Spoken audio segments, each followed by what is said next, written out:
Oi gente, tudo bom? No Fala Fernanda dessa semana eu vou falar do novo imposto que o Chicago Boy do governo autoritário do Bolsonaro quer fazer. A taxação de 12% dos livros. Oi, tá me escutando? Absurdo, né? Mas você sabe, essa gente autoritária da extrema-direita é sempre assim. Já que não conseguiram censurar os livros, perderam essa luta.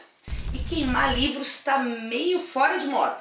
Embora eles sempre tenham feito isso na história, agora eles inventaram que livro é coisa de rico. A verdade precisa ser estabelecida.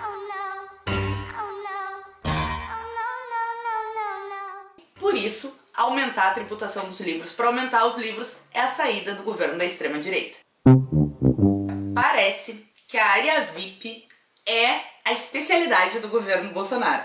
É camarote na vacina, arroz caríssimo só para quem tem condições de pagar e agora transformar o livro num artigo de luxo.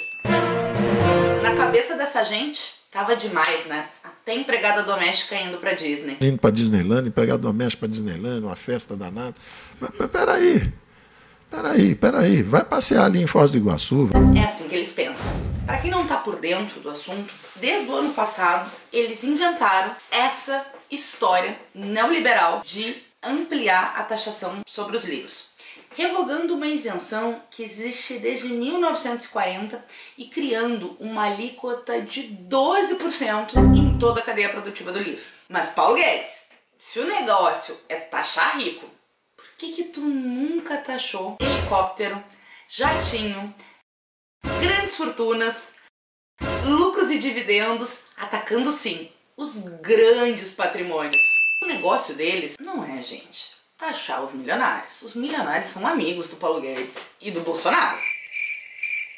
Por favor, o negócio é taxar consumo, dificultar o acesso ao livro e à leitura, transformando sim o livro num artigo de luxo e fortalecer uma ideia, uma política contra o conhecimento, contra a educação, contra o livro e a leitura, contra as artes. Afinal, a extrema-direita sempre foi assim na história.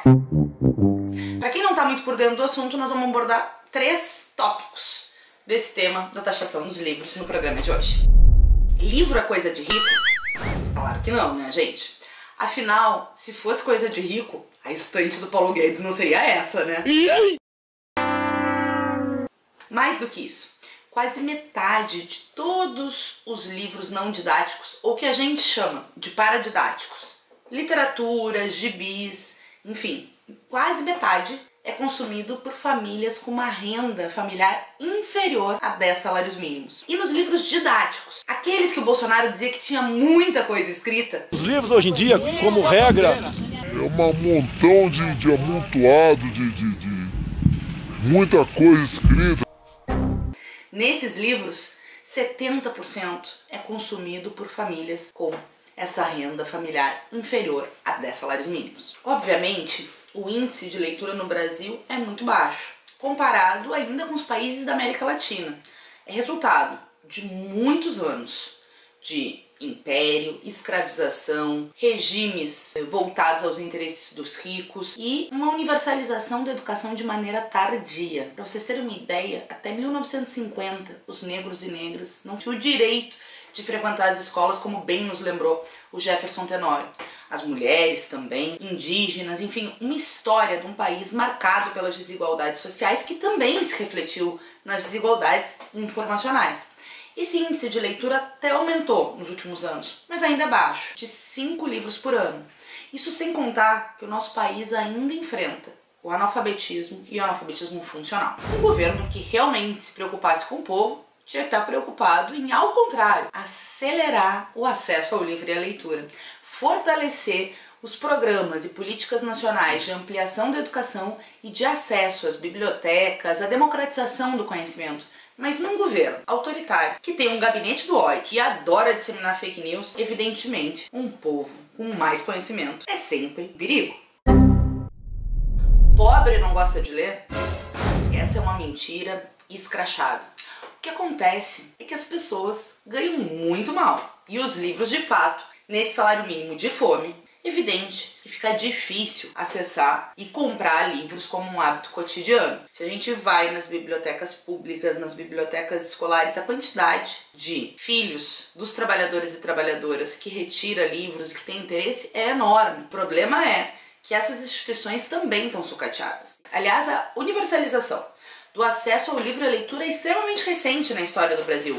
Entrou na Constituição só em 1946 e depois a Constituição de 88 consagrou a isenção do livro que agora o Bolsonaro e o Guedes, de maneira inconstitucional, querem revogar. Como primeira bibliotecária eleita deputada federal e presidente da Frente Parlamentar mista entre Câmara e Senado, não tenham dúvidas que nós estaremos na linha de frente para não taxar os livros no nosso país. 0 impostos para armas e 12% dos livros. Agora o bicho vai pegar! Gente, nós estamos no governo da necropolítica.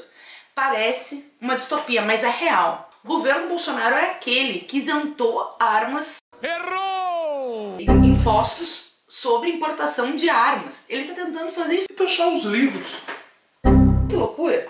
É o governo da necropolítica. É o governo da violência, é o governo da morte, é o governo obscurantista que fez explodir os casos de Covid, mas também é o governo que estimula que se puxe o gatilho e desestimula que se lê um livro. Nós tínhamos direito a 50 cartuchos por ano. Estão passando para 1000. A extrema-direita sempre atacou os livros e a leitura. Os nazistas queimaram livros, os fascistas queimaram livros, baniram escritores, perseguiram. A ditadura civil-militar aqui nos 21 anos recolheu o livro de escola, perseguiu o professor, perseguiu os artistas, perseguiu livros, você sabe. E eu me lembrei daquele general, que obviamente eu não lembro o nome, porque os fascistas vão pra lá com o lixo da história, mas eu vou ler o nome dele. Milan Austral. Foi general dos franquistas, ou seja, da extrema-direita, durante a Guerra Civil Espanhola. Ele disse: abaixo a inteligência, viva a morte. Frase pesada, mas é como a extrema-direita pensa, porque afinal, além de tudo, são ignorantes. É mais fácil puxar um gatilho do que debater. O projeto da extrema-direita é muito claro. É tentar condenar o conjunto do povo à ignorância, dificultando o acesso ao conhecimento, atacando universidade, educação, livre leitura, arte, cultura, tudo que a gente já viu nesses 2 anos. E além disso, fazem tudo isso e ainda tentam convencer que ser contra a taxação dos livros é coisa de comunista. No meu caso até pode ser, mas para ser contra a taxação dos livros basta ser um pouquinho a favor do acesso da população ao livro e à leitura. E o discurso é tão mentiroso que eles dizem que querem taxar livro porque é coisa de rico, mas condenam um país a quase 30 milhões de pessoas na extrema pobreza, passando fome, enquanto nós temos 20 novos bilionários só na pandemia. Esses o Paulo Guedes não quer taxar. Um governo que cultua Olavo de Carvalho, que diz que quem tomar vacina vai virar jacaré ou infértil, de fato é um governo que faz ódio e se vangloria da sua própria ignorância. E para ser hegemônico, tem que tentar condenar todos nós à ignorância. Mas mal sabem eles, ou aliás até sabem, porque o Bolsonaro tá perdendo muito apoio, que a história do Brasil é uma história de luta, de resistência e de homens e mulheres corajosos, ou melhor, até jovens, né, como a gente viu no Tsunami da Educação, mulheres no Helinão, indígenas com 520 anos de resistência, negros e negras lutando contra as barbáries produzidas pela escravização e o racismo estrutural. O fato é que não passarão. Conto com vocês na luta. Abaixo a taxação dos livros. Os livros são também as nossas armas. Terminamos por aqui. Se tu curtiu, gostou, curte, compartilha, comenta. E se tu curtir, acompanha a página, acho que toca o sininho. Inscreve no sininho, porque eu não sou muito ligada nessas coisas. Eu ainda tô aprendendo. Entra aí com a gente, nos ajuda nessa luta. Beijo!